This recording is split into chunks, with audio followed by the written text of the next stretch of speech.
This is Read Daily's Come Follow Me podcast.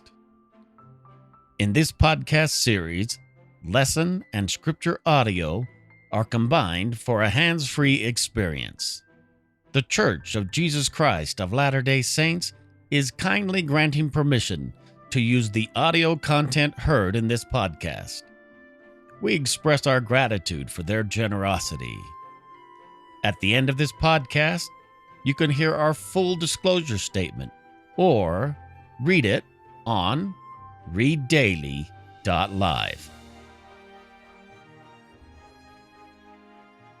September 13th through the 19th. Doctrine and Covenants, sections 102 through 105. After much tribulation cometh the blessing. What principles from Doctrine and Covenants, sections 102 through 105, are meaningful to you? Consider recording your thoughts and impressions about these principles. The saints in Kirtland were heartbroken to hear that their brothers and sisters in Jackson County, Missouri, were being driven from their homes. It must have been encouraging then when the Lord declared that the redemption of Zion would come by power. See Doctrine and Covenants, section 103, verse 15. With that promise in their hearts, over 200 men, plus about 25 women and children, enlisted in what they called the Camp of Israel, later known as Zion's Camp. Its mission was to march to Missouri and redeem Zion. To the members of the camp, redeeming Zion meant restoring the saints to their land. But just before the camp arrived in Jackson County, the Lord told Joseph Smith to stop and disband Zion's Camp. Some members of the camp were confused and upset by this new instruction. To them, it meant the expedition failed, and the Lord's promises were not fulfilled. Others, however, saw it differently. While the exiled saints never returned to Jackson County, the experience did bring a degree of redemption to Zion, and it did come by power. Faithful members of Zion's Camp, many of whom later became leaders of the church, testified that the experience deepened their faith in God's power, in Joseph Smith's divine call, and in Zion. Not just Zion the place, but Zion the people of God. Rather than questioning the value of this seemingly unsuccessful task, they learned that the real task is to follow the Savior, even when we don't understand everything. This is how Zion ultimately will be redeemed. See Saints, Volume 1, pages 194 through 206. See also The Acceptable Offering of Zion's Camp in Revelations in Context, pages 213 through 218. Chapter 18. The Camp of Israel. For days following the meteor shower, Joseph expected something miraculous to happen, but life continued as normal, and no other signs appeared in the heavens. "My heart is somewhat sorrowful," he confided in his journal. More than 3 months had passed since the Lord had revealed anything for the saints in Zion, and Joseph still did not know how to help them. The heavens seemed closed. Adding to Joseph's anxiety, Dr. Philastus Hurlbut had recently returned from Palmyra and Manchester with stories, some false, others exaggerated, about Joseph's early life. As the stories spread around Kirtland, Hurlbut also swore he would wash his hands in Joseph's blood. The prophet soon began using bodyguards.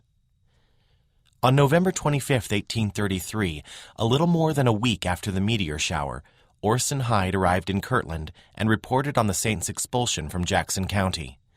The news was harrowing. Joseph did not understand why God had let the saints suffer and lose the promised land, nor could he foresee Zion's future. He prayed for guidance, but the Lord simply said to be still and trust in him. Joseph wrote Edward Partridge immediately. "I know that Zion in the own due time of the Lord will be redeemed," he testified, "but how many will be the days of her purification, tribulation, and affliction the Lord has kept hid from my eyes." With little else to offer, Joseph tried to comfort his friends in Missouri, despite the 800 miles between them. "When we learn of your sufferings, it awakens every sympathy of our hearts," he wrote.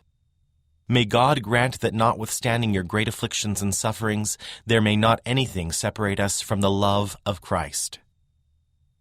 Joseph continued to pray, and in December he finally received a revelation for the saints in Zion. The Lord declared that they had been afflicted for their sins, but he had compassion on them and promised they would not be forsaken. They must needs be chastened and tried, even as Abraham, he explained to Joseph. For all those who will not endure chastening but deny me cannot be sanctified. As he had before, the Lord instructed the saints to purchase land in Zion and seek legal, peaceful means to get back what they had lost. Zion shall not be moved out of her place, he declared. They that remain and are pure in heart shall return and come to their inheritances. While the revelation urged peaceful negotiations with the people of independence, the Lord also indicated that Zion could be reclaimed by power. He told a parable about a vineyard that had been taken from slothful servants and destroyed by an enemy.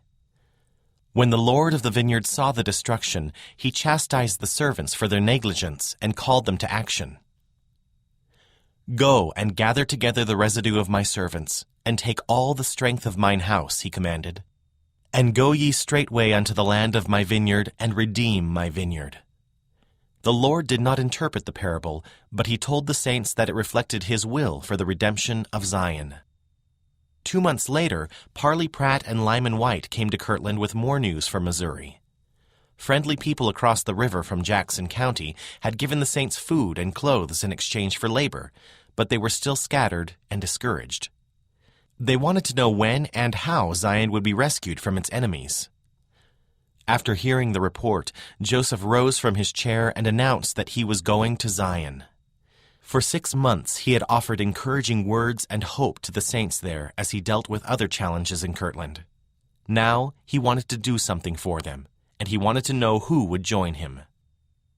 In April 1834, at a meeting of a small branch of the church in New York, 27-year-old Wilford Woodruff listened to Parley Pratt recount the Lord's latest revelation to Joseph Smith.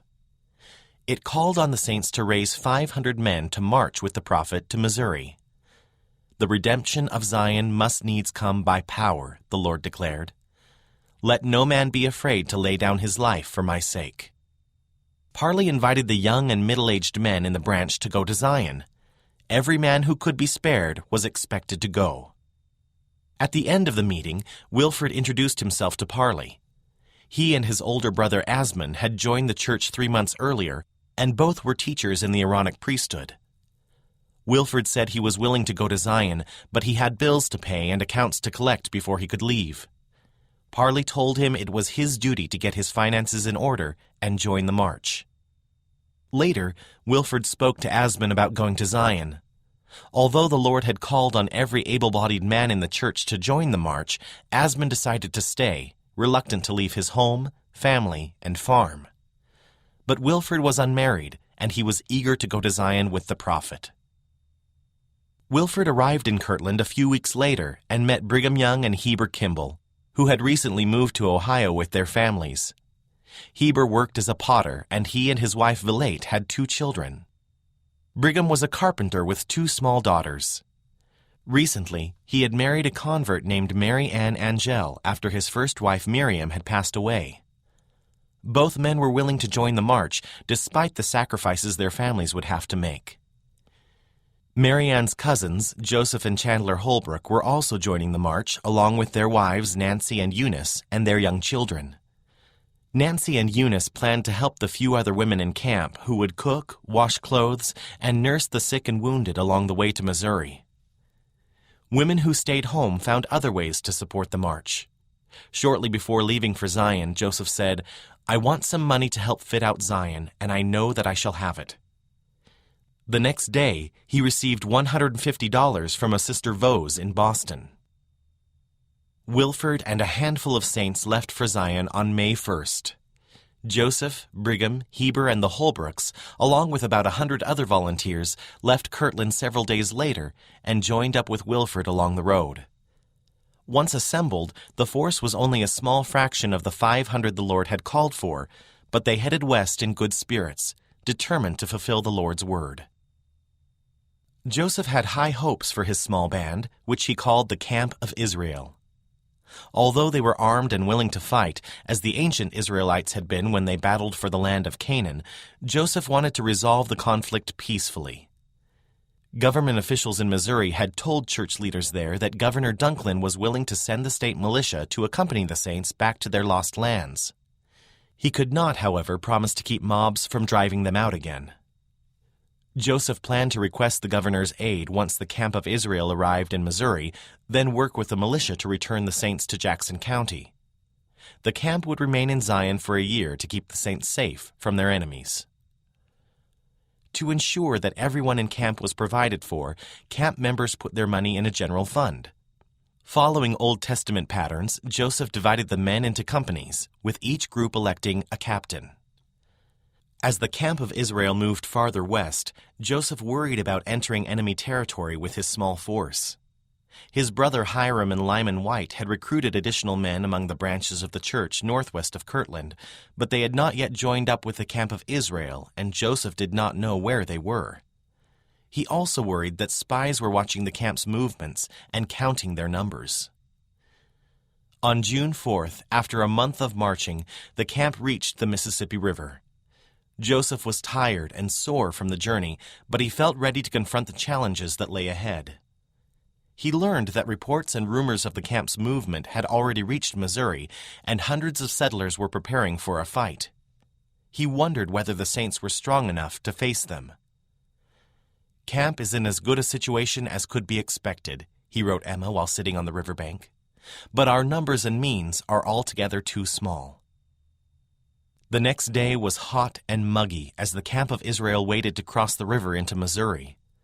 The Mississippi was more than a mile wide, and the camp had only one boat to ferry them across. As they waited, some camp members hunted and fished, while others fought off boredom and looked for shade to escape the summer sun. The camp spent 2 tedious days crossing the river. By the end of the second day, they were tired and on edge. Now that they were in Missouri, many of them feared surprise attacks. That evening, Joseph's watchdog startled everyone when it began barking at the last company to arrive in camp. Sylvester Smith, the captain of the arriving company, threatened to kill the dog if it did not stop barking. Joseph calmed the animal, but Sylvester and his company were still complaining about it the next morning. Hearing their complaints, Joseph called camp members together. "I will descend to the spirit that is in the camp," he announced, "for I want to drive it from the camp." He started to mimic Sylvester's behavior from the night before, repeating the captain's threats against the dog. "This spirit keeps up division and bloodshed throughout the world," he said. Sylvester, who was no relation to Joseph, was unamused. "If that dog bites me," he said, "I will kill him." "If you kill that dog," Joseph said, "I will whip you." "If you do," said Sylvester, "I shall defend myself." The camp watched the two men stare each other down. So far, no fights had broken out among them, but weeks of marching had frayed everyone's nerves. At last, Joseph turned away from Sylvester and asked the saints if they were as ashamed as he was of the feeling in the camp. He said they were acting like dogs rather than men. "Men ought never to place themselves on a level with beasts," he said. "They ought to be above it." The mood in camp settled down after that, and the small band trekked deeper into Missouri. Nancy and Eunice Holbrook stayed busy attending to their daily tasks, yet they understood that every step they took toward Jackson County placed them in more and more danger. Not long after the main body of the camp crossed the Mississippi, Hiram Smith and Lyman White arrived with their recruits, increasing the camp's numbers to more than 200 volunteers. Camp leaders were still worried about an attack, however, and Joseph told the men who had families with them to seek shelter for their wives and children. Several women in camp objected to being left behind, but just as the men were about to leave, Joseph called everyone together. "If the sisters are willing to undergo a siege with the camp," he said, "they can all go along with it." Nancy, Eunice, and the other women in camp said they were willing to go, happy that Joseph let them choose to continue on the march. Several days later, Parley Pratt and Orson Hyde came to camp with unwelcome news. Governor Dunklin had refused to provide militia support for the saints. Without the governor's aid, the camp knew they would not be able to help the Missouri Saints return to their land in Zion peacefully. Joseph and his captains decided to press on. They hoped to reach the exiled saints in Clay County, north of the Missouri River, and help them negotiate a compromise with the people of Jackson County. The camp of Israel cut across the central Missouri prairie. About a day's journey from their destination, a black woman, possibly a slave, called out to them nervously. "There is a company of men here who are calculating to kill you this morning as you pass through," she said. The camp marched cautiously on. Plagued by wagon problems, they were forced to stop for the night on a hill overlooking a fork in the fishing river, still 10 miles from the exiled saints. As they pitched their tents, they heard the rumbling of horse hooves as 5 men rode into camp. The strangers brandished weapons and boasted that more than 300 men were on their way to wipe the saints out. Alarm rippled through the camp of Israel. Knowing they were outnumbered, Joseph posted guards around the area, certain an attack was imminent. One man begged him to strike the mob first. "No," Joseph said. "Stand still and see the salvation of God." Overhead, the clouds looked heavy and gray. 20 minutes later, hard rains tore through camp, driving the men from their tents as they scrambled to find better shelter. The banks of the fishing river disappeared as the water rose and surged downstream. Wind whipped through the camp, blowing down trees and upending tents. Bright lightning streaked the sky. Wilford Woodruff and others in the camp found a small church nearby and huddled inside while hail pelted the roof. After a moment, Joseph burst into the church, shaking the water from his hat and clothes. "Boys, there is some meaning to this," he exclaimed. "God is in this storm." Unable to sleep, the saints stretched out on the benches and sang hymns through the night. In the morning, they found their tents and gear soaked and scattered throughout camp, but nothing was damaged beyond repair, and no attack had come. The rivers remained swollen, cutting the camp off from their enemies on the opposite bank. Over the next few days, the camp of Israel made contact with the saints in Clay County, while Joseph met with officials from surrounding counties to explain the purpose of the march and plead for the saints in Zion. "We are anxious for a settlement of the difficulties existing between us," Joseph told them. "We want to live in peace with all men, and equal rights is all we require." The officials agreed to help calm the anger of their fellow citizens, but they warned the camp not to go into Jackson County. If the saints tried to march into independence, a bloody battle could break out. The next day, June 22nd, in a council with church leaders, Joseph received a revelation for the camp of Israel. The Lord accepted the sacrifices of its members, but redirected their efforts to obtaining divine power. "Zion cannot be built up," he declared, "unless it is by the principles of the law of the celestial kingdom." The Lord told the saints that they should wait to redeem Zion until they had prepared themselves through learning and experience to do the will of God. "And this cannot be brought to pass," he explained, "until mine elders are endowed with power from on high." This endowment was to come in the Lord's house, the temple in Kirtland. The Lord was pleased, however, with those who had marched in the camp of Israel. "I have heard their prayers and will accept their offering," he said. "And it is expedient in me that they should be brought thus far for a trial of their faith." After they heard the revelation, some members of the camp accepted it as the word of the Lord. Others protested, feeling that it denied them a chance to do more for the Missouri saints. A few people were angry and ashamed that they had to return home without a fight. The camp disbanded soon after, and what little was left of its common fund was divided out to its members. Some people in camp planned to stay in Missouri to work and help the saints start over, while Brigham, Heber, and others readied themselves to return to their families, finish the temple, and prepare to receive the endowment of power. Although the camp had not redeemed Zion, Wilford Woodruff was grateful for the knowledge he had gained on the march. He had traveled close to 1,000 miles with the prophet and had seen him reveal the word of God. The experience left him wanting to preach the gospel. Wilford did not yet know if preaching was in his future, but he decided to stay in Missouri and do whatever the Lord required of him.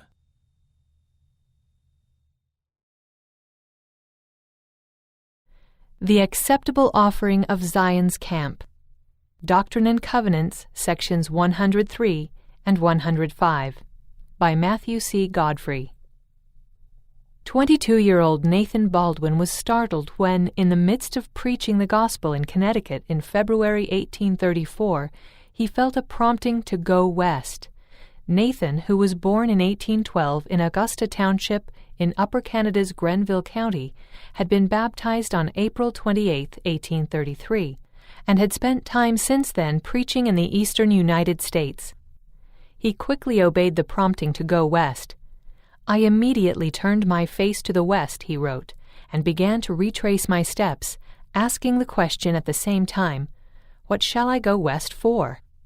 When he arrived in Oswegatchie, New York, a young man named Reuben Foote told him that the Saints had been ejected from Jackson County, Missouri in the fall of 1833, and that the prophet Joseph Smith was planning to lead an expedition to help those displaced church members. Nathan felt he now understood why the Lord had sent him west, so that he could join the expedition.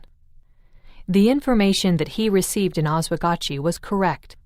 At about the same time that Nathan felt prompted to travel west, Parley P. Pratt and Lyman White had arrived in Kirtland, Ohio from Missouri to explain to Joseph Smith and the Kirtland High Council the plight of the saints who were now living mainly in Clay County, Missouri.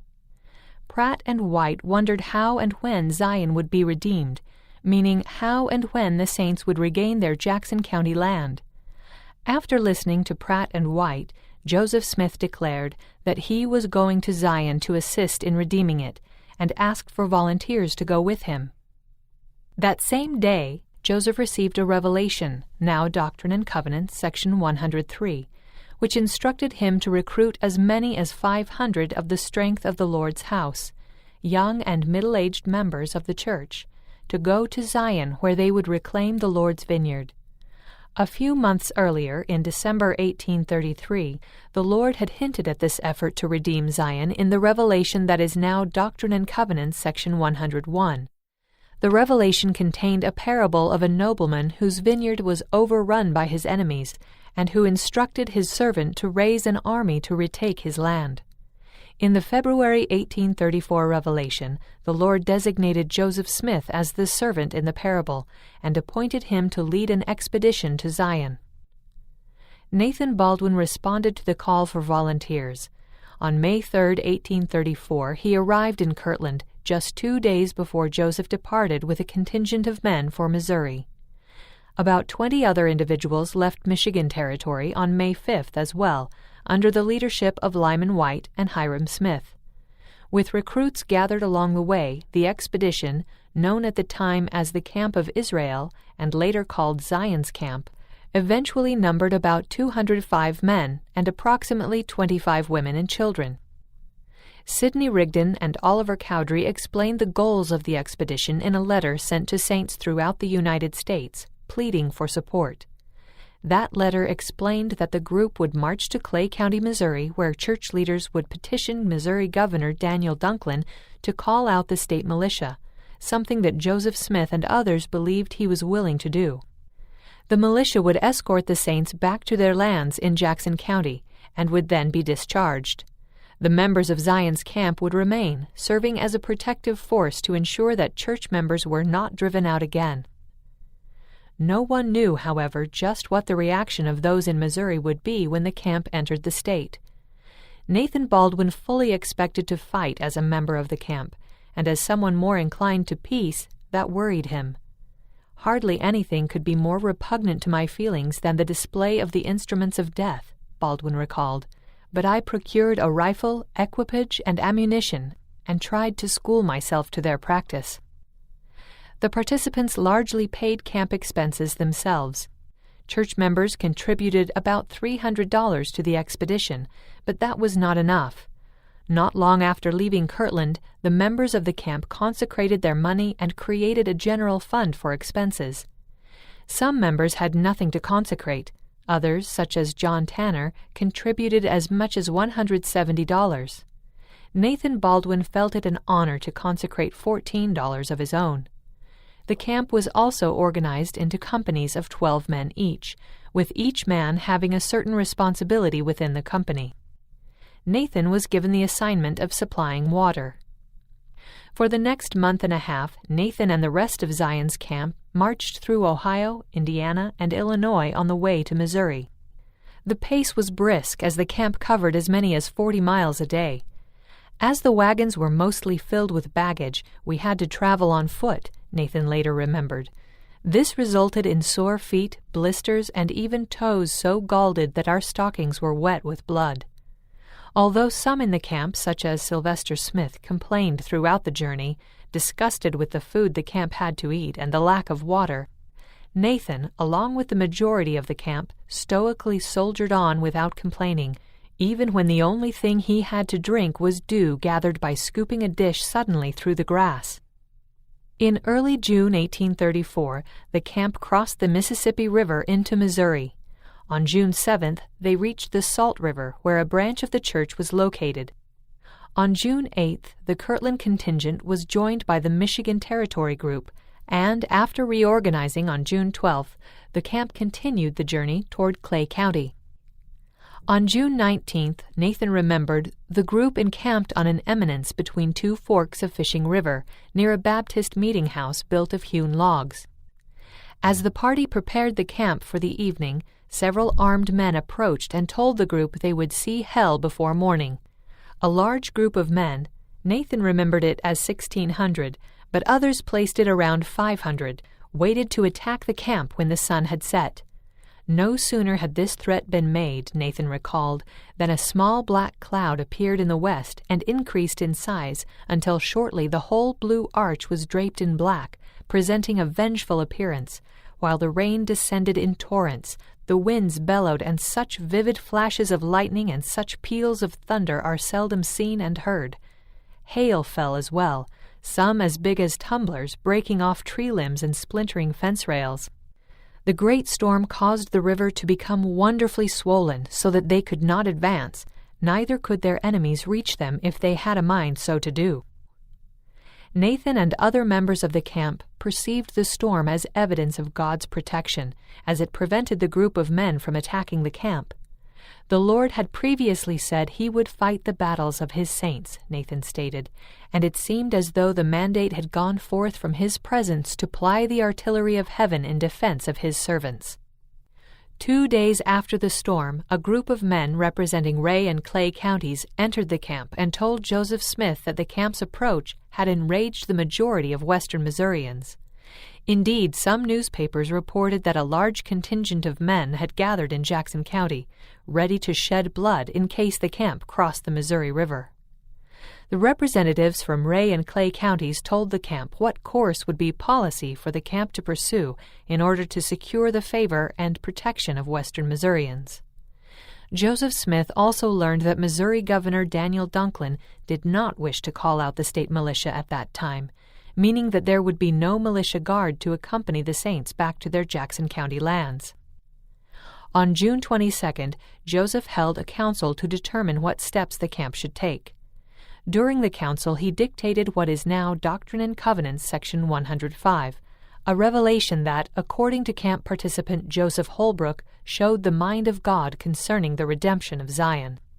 The revelation instructed the camp that the participants were no longer required to redeem Zion at that time, emphasizing that God would fight Zion's battles and that the elders of the church needed to be endowed with power before Zion's redemption could occur. The revelation also reassured participants that the Lord accepted their offering of time and money to Zion's cause. For Nathan Baldwin, this revelation was the most acceptable to him of anything he had ever heard before, the gospel being the exception. Other members of the camp did not share his view. Nathan recalled that some apostatized from the faith because they were upset at not being allowed to fight. With the camp no longer required to redeem Zion, it began to disband. The discharge was hastened when an outbreak of cholera hit the camp at the end of June. 13 camp members died, as well as 2 members of the church who were living in Missouri. Some of the best men in camp were killed in the epidemic, Nathan recalled. Nathan and those other participants who did not suffer from the disease were pressed into service to take care of those who did. On July 1, 1834, Nathan received his official discharge from the camp, as well as his portion of the consecrated money that had not been spent. He was due $1.16, but received only $1 because they did not have exact change. He traveled back to Kirtland over the next several weeks with only that single dollar to sustain him. Though he experienced privations and difficulties on the trip, Nathan Baldwin's time with Zion's camp laid a foundation for the rest of his life. He soon had the privilege of participating in the School of the Elders in Kirtland with Joseph Smith and other pupils. He was also among those camp members called to serve in the first quorum of the 70. He would always remember what the Lord had declared in section 105 about the camp's participants. "I have heard their prayers and will accept their offering." Ideas for Personal Scripture Study. Doctrine and Covenants, section 102, verses 12 through 23. What is the purpose of the instructions in these verses? Section 102 contains the minutes of the meeting in Kirtland, Ohio, where the first High Council of the Church was organized.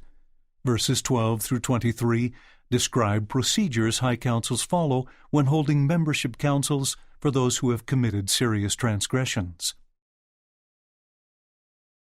Whenever a High Council of the Church of Christ is regularly organized, according to the foregoing pattern, it shall be the duty of the 12 counselors to cast lots by numbers, and thereby ascertain who of the 12 shall speak first, commencing with number 1, and so in succession to number 12. Whenever this council convenes to act upon any case, the 12 counselors shall consider whether it is a difficult one or not. If it is not, 2 only of the counselors shall speak upon it, according to the form above written. But if it is thought to be difficult, 4 shall be appointed, and if more difficult, 6. But in no case shall more than 6 be appointed to speak. The accused in all cases has a right to 1/2 of the council, to prevent insult or injustice, and the counselors appointed to speak before the council are to present the case, after the evidence is examined, in its true light before the council, and every man is to speak according to equity and justice. Those counselors who draw even numbers, that is, 2, 4, 6, 8, 10, and 12, are the individuals who are to stand up in behalf of the accused and prevent insult and injustice. In all cases, the accuser and the accused shall have a privilege of speaking for themselves before the council, after the evidences are heard, and the counselors who are appointed to speak on the case have finished their remarks. After the evidences are heard, the counselors, accuser, and accused have spoken. The president shall give a decision according to the understanding which he shall have of the case, and call upon the 12 counselors to sanction the same by their vote. But should the remaining counselors, who have not spoken, or any one of them, after hearing the evidences and pleadings impartially, discover an error in the decision of the president, they can manifest it, and the case shall have a rehearing. And if, after a careful rehearing, any additional light is shown upon the case, the decision shall be altered accordingly. But in case no additional light is given, the first decision shall stand, the majority of the council having power to determine the same. In case of difficulty respecting doctrine or principle, if there is not a sufficiency written to make the case clear to the minds of the council, the president may inquire and obtain the mind of the Lord by revelation. President M. Russell Ballard taught, quote, "Members sometimes ask why church membership councils are held. The purpose is threefold: to save the soul of the transgressor, to protect the innocent, and to safeguard the church's purity, integrity, and good name." End quote. See A Chance to Start Over, Church Disciplinary Councils and the Restoration of Blessings, Ensign, September 1990. See also Gospel Topics, Church Membership Councils, topics.churchofjesuschrist.org. Doctrine and Covenants, section 103, verses 1 through 12, and verse 36. Section 105, verses 1 through 19. Zion can be built only on principles of righteousness. Why did the saints lose their promised land in Missouri? And why didn't the Lord allow Zion's camp to restore them to their lands? Certainly the violent actions of Missouri mobs played a role, and the governor of Missouri had pledged support for the saints, but never gave it. But the Lord said that, were it not for the transgressions of my people, Zion might have been redeemed. See Doctrine and Covenants, section 105, verse 2. Behold, I say unto you, were it not for the transgressions of my people, speaking concerning the church and not individuals, they might have been redeemed, even now. As you read Doctrine and Covenants, section 103, verses 1 through 12, and verse 36, and section 105, verses 1 through 19, you may notice some things that hindered the establishment of Zion in Missouri, and others that could have helped. What do you learn that can help you establish Zion in your heart and home?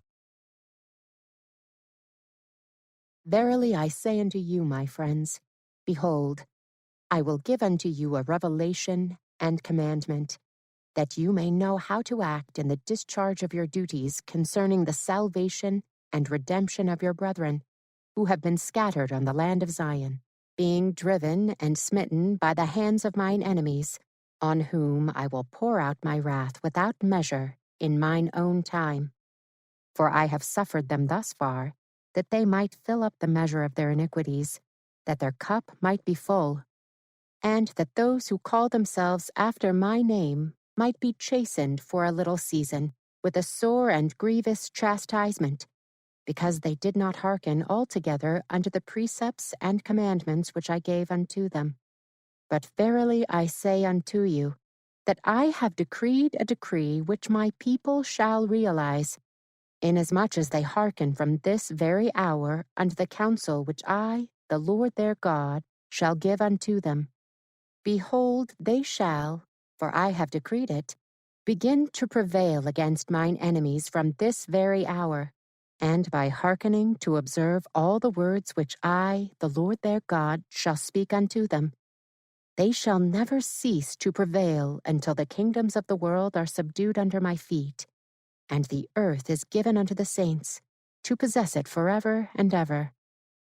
But inasmuch as they keep not my commandments, and hearken not to observe all my words, the kingdoms of the world shall prevail against them. For they were set to be a light unto the world, and to be the saviors of men. And inasmuch as they are not the saviors of men, they are as salt that has lost its savor, and is thenceforth good for nothing but to be cast out and trodden under foot of men. But verily I say unto you, I have decreed that your brethren which have been scattered shall return to the lands of their inheritances, and shall build up the waste places of Zion. For after much tribulation, as I have said unto you in a former commandment, cometh the blessing. All victory and glory is brought to pass unto you through your diligence, faithfulness, and prayers of faith. Verily I say unto you, who have assembled yourselves together, that you may learn my will concerning the redemption of mine afflicted people. Behold, I say unto you, were it not for the transgressions of my people, speaking concerning the church and not individuals, they might have been redeemed, even now. But behold, they have not learned to be obedient to the things which I required at their hands, but are full of all manner of evil, and do not impart of their substance, as becometh saints, to the poor and afflicted among them, and are not united according to the union required by the law of the celestial kingdom. And Zion cannot be built up unless it is by the principles of the law of the celestial kingdom. Otherwise I cannot receive her unto myself, and my people must needs be chastened until they learn obedience, if it must needs be, by the things which they suffer. I speak not concerning those who are appointed to lead my people, who are the first elders of my church, for they are not all under this condemnation, but I speak concerning my churches abroad. There are many who will say, "Where is their God?" Behold, he will deliver them in time of trouble. Otherwise, we will not go up unto Zion, and will keep our monies. Therefore, in consequence of the transgressions of my people, it is expedient in me that mine elders should wait for a little season, for the redemption of Zion, that they themselves may be prepared, and that my people may be taught more perfectly, and have experience, and know more perfectly concerning their duty, and the things which I require at their hands. And this cannot be brought to pass until mine elders are endowed with power from on high. For behold, I have prepared a great endowment and blessing to be poured out upon them, inasmuch as they are faithful and continue in humility before me. Therefore, it is expedient in me that mine elders should wait for a little season, for the redemption of Zion. For behold, I do not require at their hands to fight the battles of Zion. For as I said in a former commandment, even so will I fulfill. I will fight your battles. Behold, the destroyer I have sent forth to destroy and lay waste mine enemies. And not many years hence, they shall not be left to pollute mine heritage, and to blaspheme my name upon the lands which I have consecrated for the gathering together of my saints. Behold, I have commanded my servant Joseph Smith, Jr., to say unto the strength of my house, even my warriors, my young men, and middle-aged, to gather together for the redemption of my people, and throw down the towers of mine enemies, and scatter their watchmen. But the strength of mine house have not hearkened unto my words. But inasmuch as there are those who have hearkened unto my words, I have prepared a blessing and an endowment for them, if they continue faithful. I have heard their prayers, and will accept their offering. And it is expedient in me that they should be brought thus far for a trial of their faith. Doctrine and Covenants, section 103, verses 12 through 13. Section 105, verses 1 through 6, and verses 13 through 19. Blessings come after afflictions and trials of faith. In many ways, participating in Zion's camp was a trial of faith. The journey was long, the weather was hot, the food and water were sometimes scarce. And after they all endured, the saints were still not able to return to their land. Consider how the principles in Doctrine and Covenants, section 103, verses 12 through 13, and 105, verses 1 through 6, and 13 through 19, might have helped members of Zion's camp who wondered whether the commandment to organize had really come from God in the first place. For after much tribulation, as I have said unto you in a former commandment, cometh the blessing. Behold, this is the blessing which I have promised after your tribulations, and the tribulations of your brethren, your redemption, and the redemption of your brethren, even their restoration to the land of Zion, to be established, no more to be thrown down. Verily I say unto you, who have assembled yourselves together, that you may learn my will concerning the redemption of mine afflicted people. Behold, I say unto you, were it not for the transgressions of my people, speaking concerning the church and not individuals, they might have been redeemed, even now. But behold, they have not learned to be obedient to the things which I required at their hands, but are full of all manner of evil, and do not impart of their substance, as becometh saints, to the poor and afflicted among them, and are not united according to the union required by the law of the celestial kingdom, and Zion cannot be built up unless it is by the principles of the law of the celestial kingdom. Otherwise I cannot receive her unto myself, and my people must needs be chastened until they learn obedience, if it must needs be, by the things which they suffer. Therefore, it is expedient in me that mine elders should wait for a little season, for the redemption of Zion. For behold, I do not require at their hands to fight the battles of Zion. For as I said in a former commandment, even so will I fulfill. I will fight your battles. Behold, the destroyer I have sent forth to destroy and lay waste mine enemies. And not many years hence, they shall not be left to pollute mine heritage, and to blaspheme my name upon the lands which I have consecrated for the gathering together of my saints. Behold, I have commanded my servant Joseph Smith, Jr., to say unto the strength of my house, even my warriors, my young men, and middle-aged, to gather together for the redemption of my people, and throw down the towers of mine enemies, and scatter their watchmen. But the strength of mine house have not hearkened unto my words. But inasmuch as there are those who have hearkened unto my words, I have prepared a blessing and an endowment for them, if they continue faithful. I have heard their prayers, and will accept their offering. And it is expedient in me that they should be brought thus far for a trial of their faith. How can these principles help you in your own trials of faith? You could also read about the experiences of members of Zion's camp in Voices of the Restoration at the end of this outline. What impresses you about their attitudes? What can you learn from their examples? See also David A. Bednar, On the Lord's Side, Lessons from Zion's Camp. See Ensign, July 2017. Doctrine and Covenants, section 104, verses 11 through 18, and verses 78 through 83. I am a steward over earthly blessings. In addition to trials in Missouri, in 1834 the church faced financial difficulties, including heavy debts and expenses. In section 104, the Lord gave counsel on the church's financial situation. How can you apply the principles in verses 11 through 18 and 78 through 83 to your own financial decisions? It is wisdom in me. Therefore, a commandment I give unto you, that ye shall organize yourselves and appoint every man his stewardship, that every man may give an account unto me of the stewardship which is appointed unto him.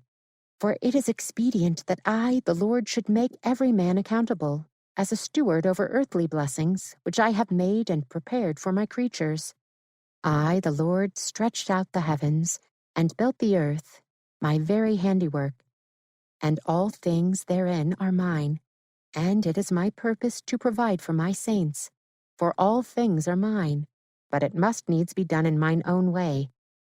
And behold, this is the way that I, the Lord, have decreed to provide for my saints, that the poor shall be exalted, in that the rich are made low. For the earth is full, and there is enough and to spare. Yea, I prepared all things, and have given unto the children of men to be agents unto themselves.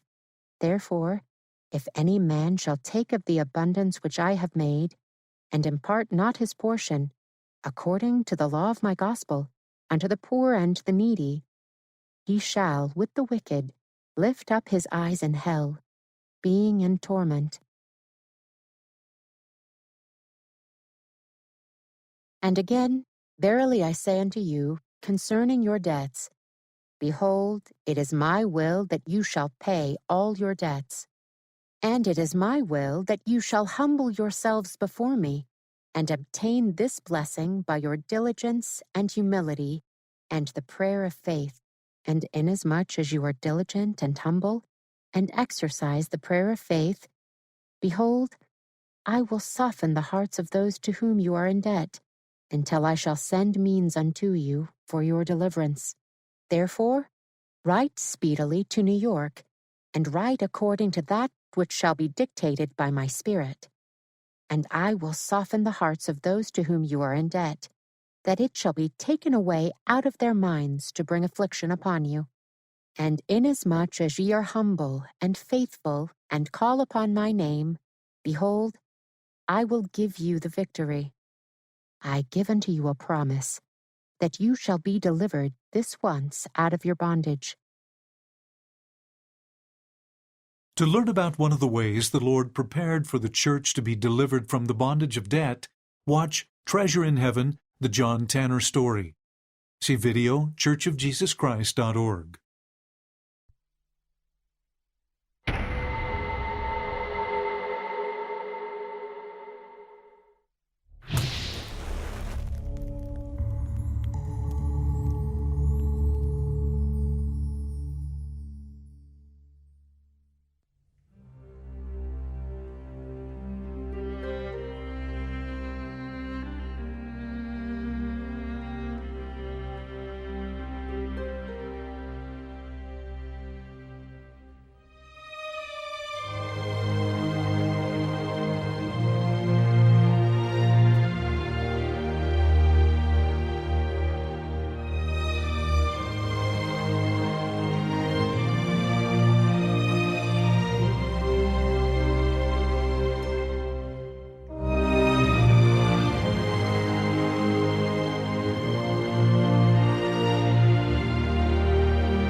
My husband, John Tanner, was a kind and generous man. He was also a self-made wealthy man. But all his money could not save him. 7 revered physicians examined his diseased leg, and each brought unwelcome news. John, this canker will soon overtake you. The leg cannot be saved. The leg must be amputated or you will die.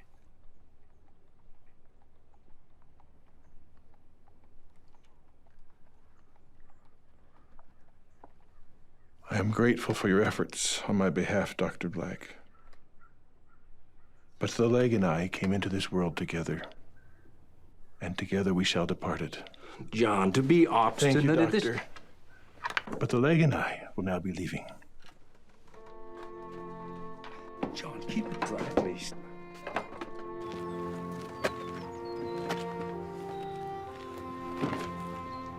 John also left that office with 2 intentions: to set his business affairs in order, and with what time he had left, to do all the good he could.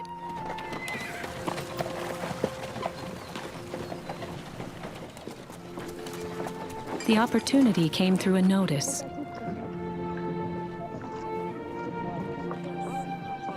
Being a Baptist lay minister and wanting to protect his brethren, John prepared to expose those Mormon elders as the impostors they surely were. I know that God has once again sent heavenly messengers to the earth, and that he has called a prophet, Joseph Smith, to reveal the words of the ancient prophets. John, I've had enough of this golden Bible drivel. Care to join Catherine and me for coffee? Most kind of you, Barton. But I'd like to hear them out. A Book of Mormon prophets said, "And now, my beloved brethren, I would that ye should come unto Christ, who is the Holy One of Israel." But as elders Simeon and Jared Carter taught that night, a powerful feeling came into his heart, unlike anything he had ever experienced. Pardon me. Would you have a copy of that book that I might review? Yes, of course. Would you care to meet with us afterwards?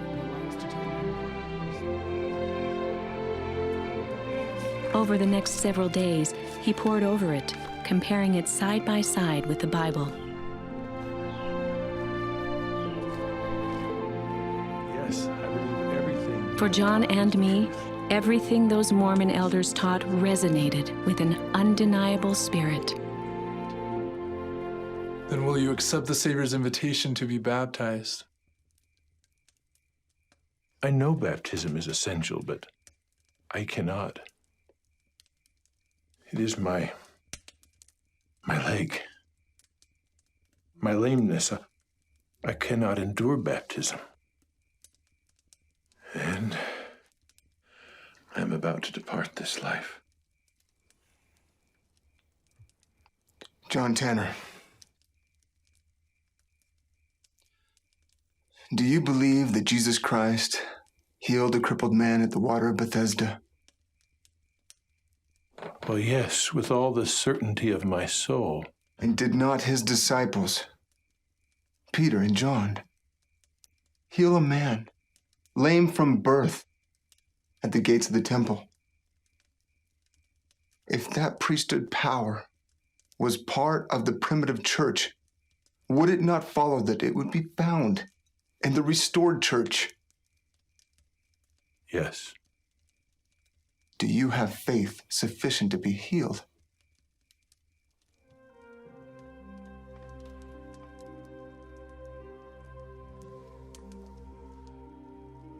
I do. Yes, I do. Then John Tanner, in the name of Jesus Christ, and by the authority of his priesthood, I command you to rise up and walk.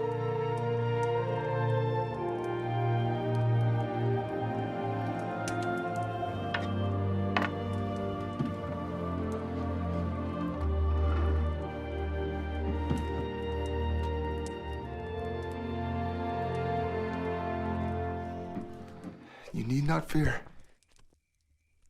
The Lord can do all things.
John insisted on baptism that very night. And though he had not put weight on his leg for 6 months, he walked the quarter-mile to Lake George. He then walked home, continually giving thanks to God.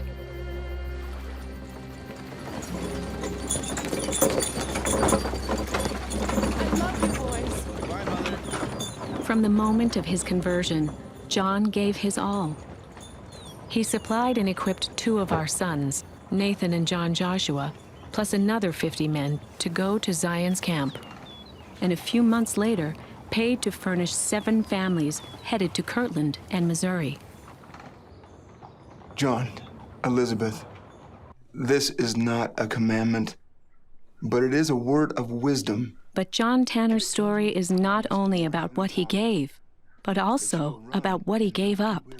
The day the word of wisdom was made known to him, he quit the use of alcohol, tobacco, coffee, and tea, and never used them again. Barton, it is so good to have you in our home. Well, it was nice of John to have me over for coffee. Now all you need is a friend who's sworn off cream and sugar.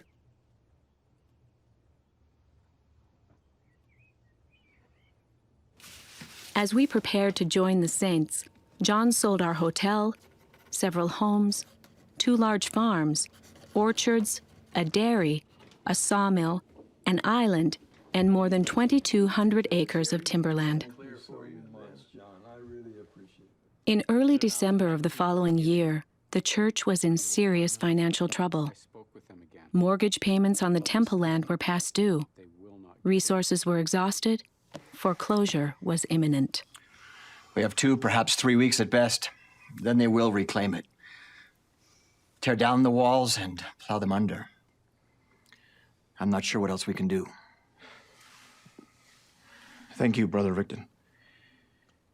But I believe there is something we can do. That a miracle might be performed, that thy holy purposes may come to pass. We petition for thy mercy and help in sending us one with the means to pay the mortgage and save the temple.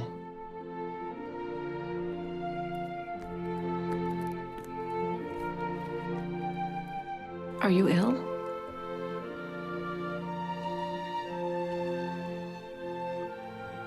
I dreamed we were needed in Kirtland.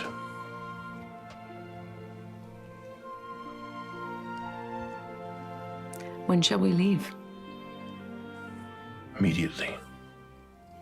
Now, for our journey to Kirtland, we'll need 55. Hold on a minute, John. Did you say Kirtland, as in Ohio? As we prepared to leave, most of the town believed John had gone mad. Kirtland is hundreds of miles, John. It's the middle of December. Appreciate your concern, Barton, but no man having put his hand to the plow and looking back is fit for the kingdom of God.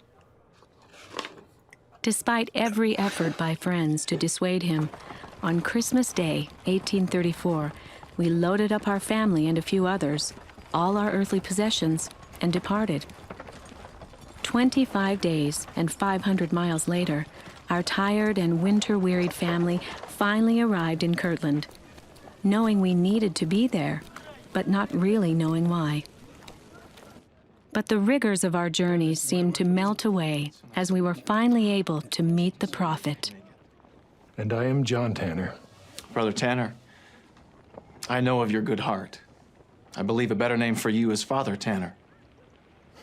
Had we arrived in Kirtland just 1 day later, the temple land would have been foreclosed on. But John paid off the $2,000 owed, taking a note from Joseph in exchange. He then gladly loaned the temple committee $13,000 and signed another note for $30,000. All this while making liberal donations to the temple fund. John would never say it, but I will. Because of John Tanner, the temple was saved.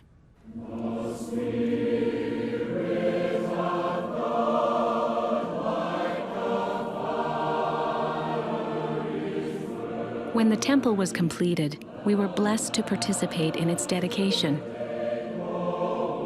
Miracles occurred not just inside that hallowed building, but outside as well. During a later session, our son Myron beckoned me to come and see angels standing on the temple roof. It was a heavenly manifestation never to be forgotten.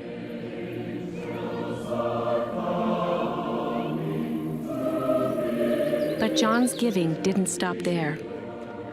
He invested hard cash in an attempt to shore up the troubled church-sponsored bank.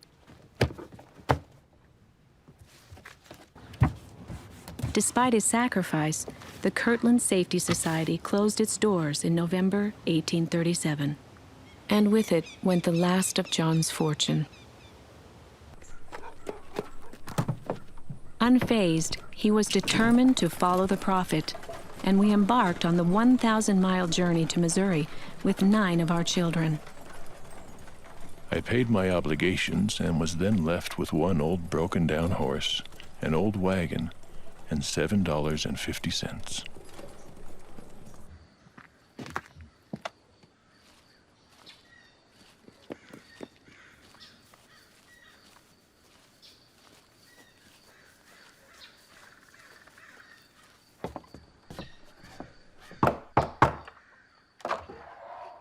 Please, sir, a bit of buttermilk for my family, and some bread if you can spare any. We're very hungry.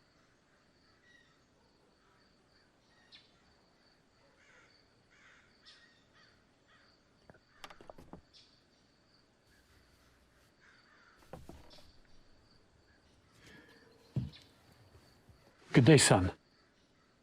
And what is your name? Joseph Smith Tanner.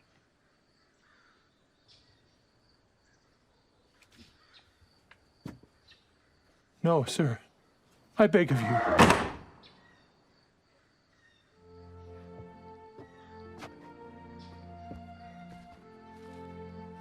Did I do a bad thing? No. You said your name just perfectly.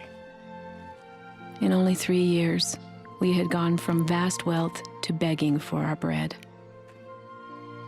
Then, our precious daughter, Philomelia, succumbed to sickness and hardship and died on the trail.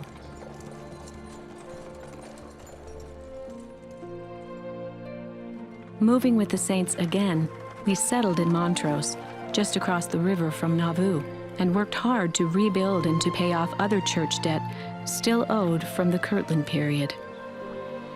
My brothers and sisters, the following brethren have been called to serve missions: Parley P. Pratt, Brigham Young, John Tanner, Wilford Woodruff. Then, at the April Conference of 1844, he was called on a mission to the eastern states. With his typical unwavering faith, he immediately prepared to leave. Lyman White.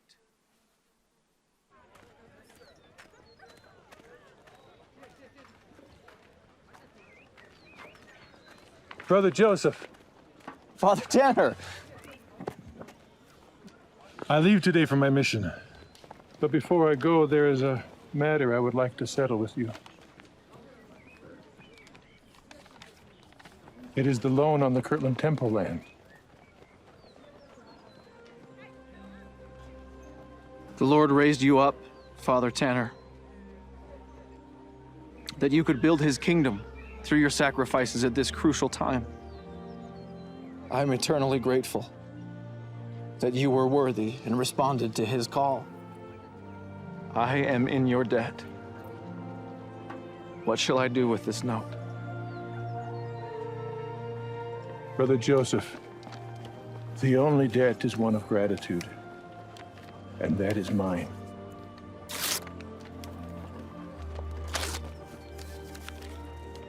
God bless you, Father Tanner. Your children shall never again beg for bread.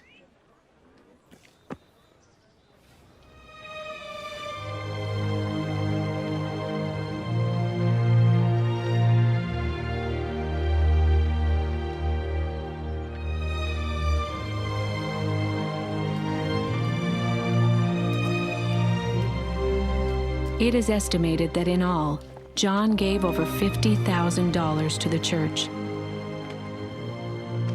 He had found the pearl of great price and did not bother about the cost.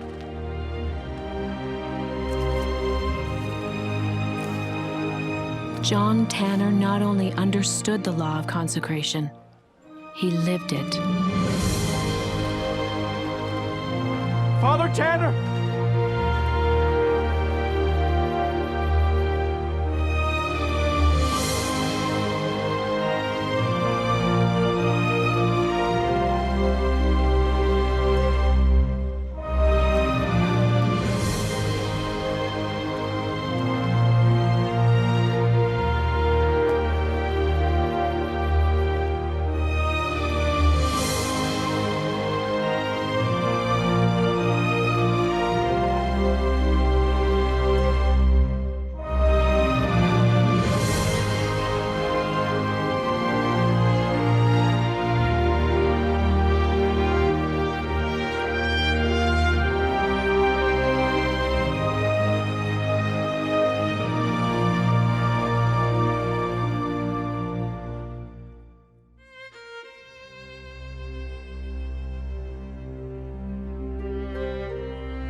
To learn more about the Lord's own way, see verse 16, to provide for his saints, you might study President Dieter F. Uchtdorf's message, Providing in the Lord's Way, Ensign or Liahona, November 2011.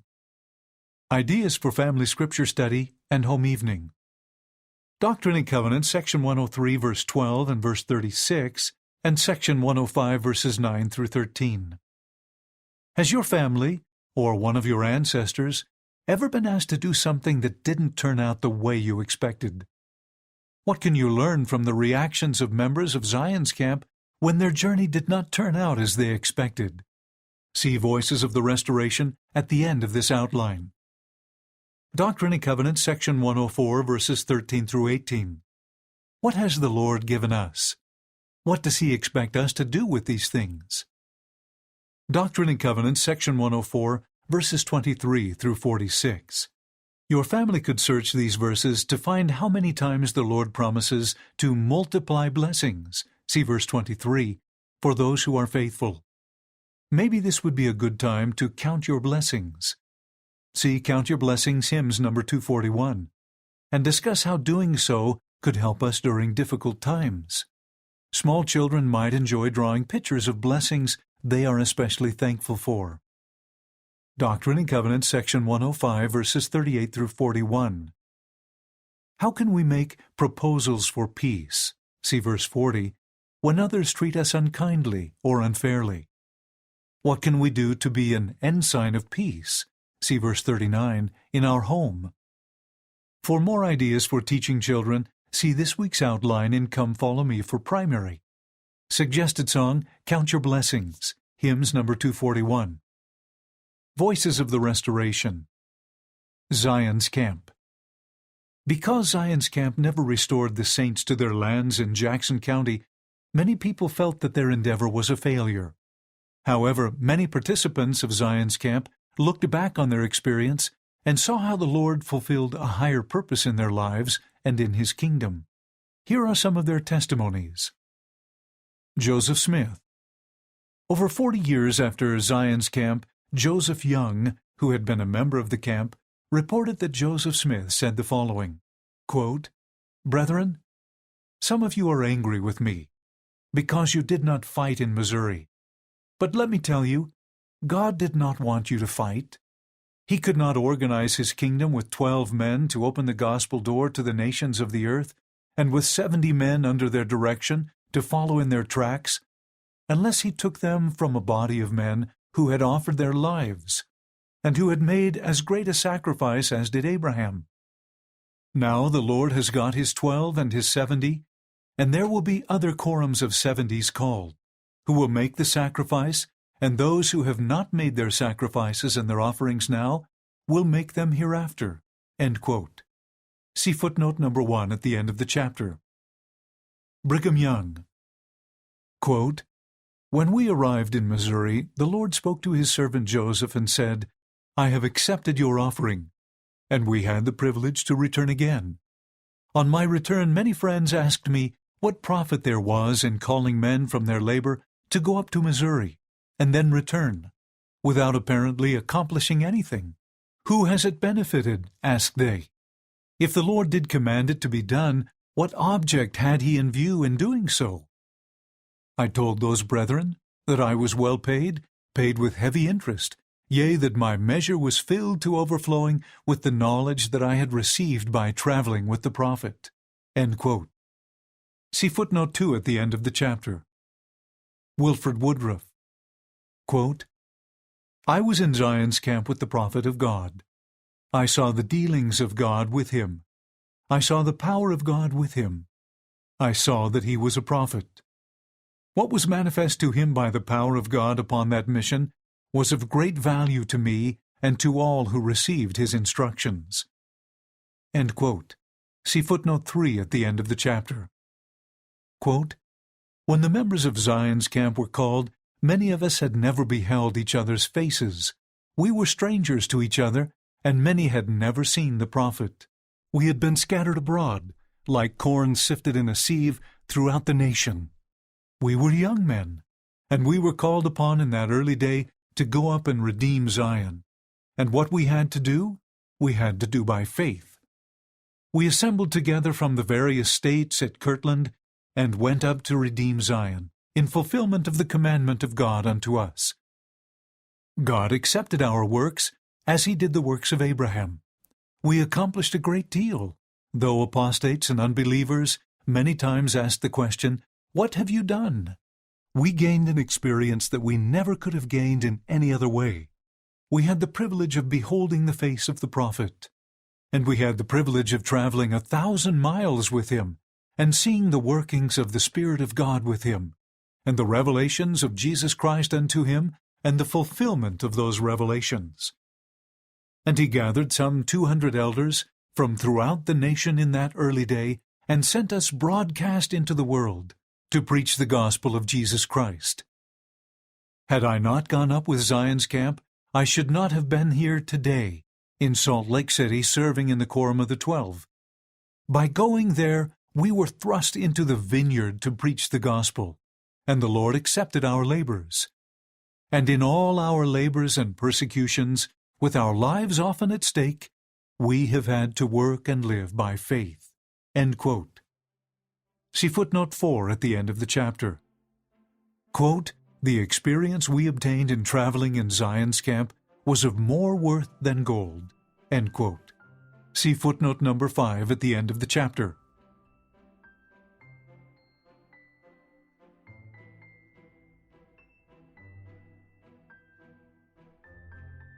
Thank you for listening to Read Daily's Come Follow Me podcast. Please share this podcast with family members and friends who can find us on ReadDaily.live or their favorite podcast application. The Intellectual Property Department of the Church of Jesus Christ of Latter-day Saints is kindly granting permission to use the audio content heard in this podcast. We express our gratitude for their generosity. Along with granting permission, they ask that we make the following statement. Any products offered by ReadDaily.live are neither made, provided, approved, nor endorsed by Intellectual Reserve, Inc. or the Church of Jesus Christ of Latter-day Saints. Any content or opinions expressed, implied, or included with any goods or services offered by ReadDaily.live are solely those of Howard Patrick Holman, and not those of Intellectual Reserve, Inc. or the Church of Jesus Christ of Latter-day Saints.